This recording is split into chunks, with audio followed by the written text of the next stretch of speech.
Bonjour à toutes et à tous et bienvenue dans cette nouvelle revue de marché hebdomadaire où je vous donne mes analyses, convictions et plans de trading donc sur une base hebdomadaire sur le DAX 30, le WTI parfois, mais surtout sur le Forex. Alors avant qu'on démarre cette revue de marché, je vous invite à mettre un pouce bleu en bas à droite de la vidéo si vous souhaitez m'encourager à produire ce type de contenu, voilà, tout à fait gratuitement. Voilà, alors on va commencer notre analyse par le DAX 30. Je vais vous parler aujourd'hui du DAX 30, de l'euro-dollar et de l'USD-IN. Alors concernant le DAX 30, ici vous voyez un graphique mensuel. Alors n'oubliez pas, je retourne souvent sur l'UT mensuel, même si je trade à court terme, parce que ça permet voilà, de prendre en compte la tendance de fond, de contextualiser les mouvements à court terme et de définir des biais haussiers ou baissiers avec de très forts niveaux mensuels. Donc voilà, une analyse sur l'UT mensuel est absolument indispensable sur le Forex et la plupart des actifs que l'on trade. Voilà, donc sur l'UT mensuel, sur le DAX 30, on remarque tout simplement un momentum, une tendance toujours haussière. Et on remarque également, deuxièmement, que nous sommes ici très proches des plus hauts historiques, vers 13 550 points.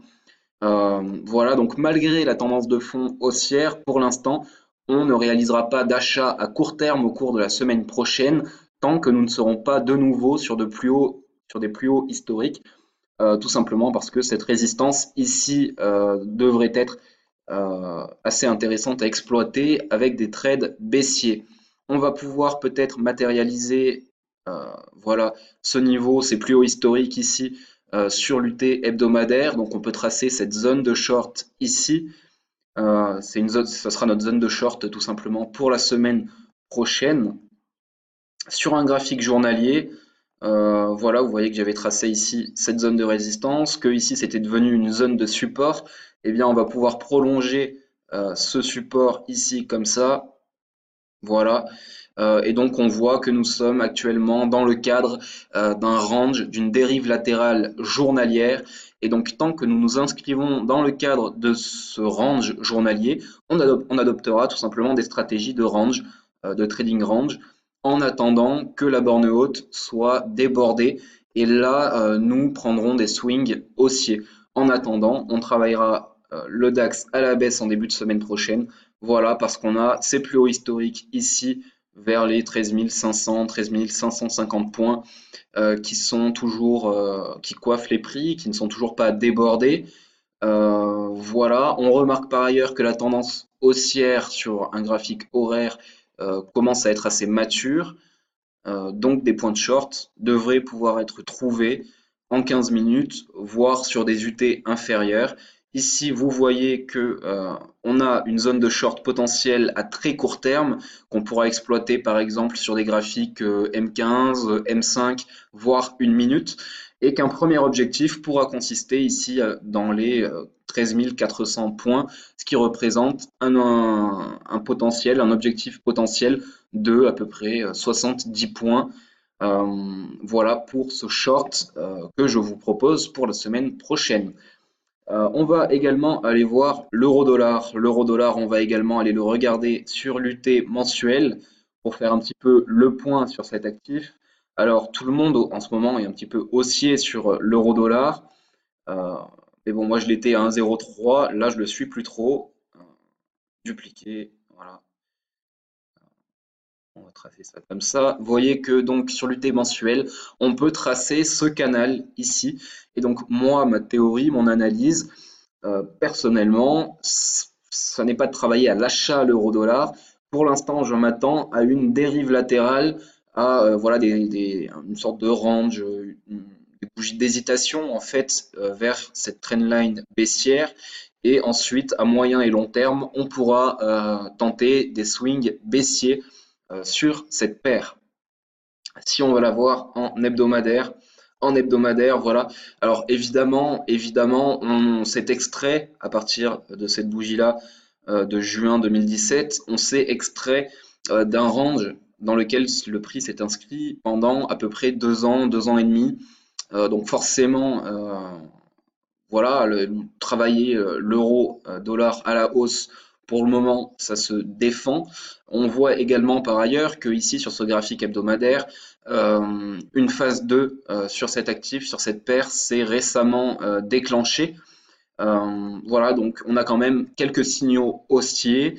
Je ne pense pas que ça soit le moment, que le timing soit bon en fait pour déclencher des ventes un petit peu voilà, compulsives de façon immédiate.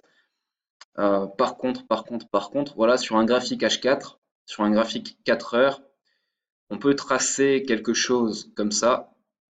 Voilà, un petit range 4 heures. Et donc voilà, on pourra tout simplement mettre en place des trades intraday, voire même swing, selon des stratégies de trading range. Ici, avec cette borne haute et cette borne basse, je n'ai pas forcément de préférence quant au sens dans lequel trader l'euro-dollar en ce moment, parce que la paire peut évidemment continuer encore quelques temps à la hausse jusqu'au 1,24, 1,25. Selon moi, guère plus haut. Donc voilà, le potentiel est quand même plutôt à la baisse et je chercherai quand même plutôt des ventes sur l'euro-dollar. Mais là, vous voyez que dans ce type de configuration en 4 heures, on pourra acheter comme vendre cette paire. Et la configuration est quand même très intéressante, très propre. Donc c'est pour ça que je vous la montre, que je partage voilà, ces tracés-là avec vous, cette analyse, parce qu'il y a des trades assez simples à faire, je pense, sur cet actif. On va enfin aller regarder l'USD Yen. Alors, l'USD Yen, on va également aller le voir rapidement en mensuel, où on peut, en mensuel, où l'on peut remarquer que on a actuellement une compression, c'est-à-dire que voilà, en mensuel, on voit que les deux bandes de Bollinger sont quasiment parallèles l'une par rapport à l'autre, et on remarque également que les bougies ici sur l'USD Yen sont toutes petites, que l'amplitude des mouvements est quand même très limitée. On n'est pas en tendance comme ici, ni haussière ni baissière. On est actuellement dans un range d'une amplitude vraiment très limité, et c'est ce qui fait tout l'intérêt, selon moi, de cette paire à moyen terme, parce qu'on pourra d'abord adopter des stratégies de trading range, mais également capitaliser potentiellement sur une sortie de ce range. Alors, selon moi, sur l'USD Yen, en 2018, une sortie haussière de ce range est plus probable qu'une sortie baissière, et non seulement elle est plus probable, mais selon moi le potentiel est également plus important. Voilà, donc je prendrai ça en compte dans mes stratégies swing sur l'USD Yen, c'est-à-dire que je rechercherai de façon générale plutôt des achats sur cette paire, même si tout retour sur ces niveaux-là, à court terme, pourra se shorter vers les 114,50 si ma mémoire est bonne, c'est ça. Alors maintenant, à plus court terme, qu'est-ce qu'on peut remarquer ici sur l'UT hebdomadaire? Eh bien tout simplement que le prix actuellement s'est rapproché de la bande inférieure des bandes de Bollinger. Et donc voilà, c'est un setup qui, selon moi, peut s'acheter, tout simplement, se payer dans l'optique, dans l'hypothèse où on est ici une phase 1 qui va se former. En tout cas, c'est ce que je vois, c'est ce que je pense de l'USD Yen. Donc voilà, je pense qu'il y a un petit trade acheteur à réaliser sur cette paire pour rejoindre ici cette zone de congestion intermédiaire avant de rejoindre la borne haute du range. Je pense voilà qu'en hebdo, on va pouvoir compresser vers cette zone-là. Donc on recherchera plutôt des achats. Si on regarde enfin ce graphique 4 heures, eh bien, on va se demander finalement, on a un biais, un sens haussier. On va se demander comment exploiter ce sens haussier. Eh bien, c'est très simple. D'abord, on pourra considérer que cette zone ici en 4 heures consistera en une zone d'achat. Donc voilà, tout simplement. Également, on attendra une compression. Si le prix ne revient pas chercher cette zone ici d'achat vers les 110,50, eh bien on attendra une compression tout simplement vers ces niveaux-là en 4 heures avant de pouvoir entrer à l'achat sur cet actif. Voilà. Je pense que un trade haussier sur l'USD Yen a un excellent potentiel. On pourra retourner dans un premier temps, ça serait un premier objectif ici vers les 113 yens japonais. Voilà, donc cette revue de marché hebdomadaire est terminée. J'espère que vous appréciez tout le temps autant ce contenu pédagogique gratuit et qui, je l'espère, vous aide à trader au cours de la semaine. Je vous dis à la semaine prochaine. Je vous souhaite une excellente semaine, d'excellents trades et je vous dis à très bientôt. Ciao!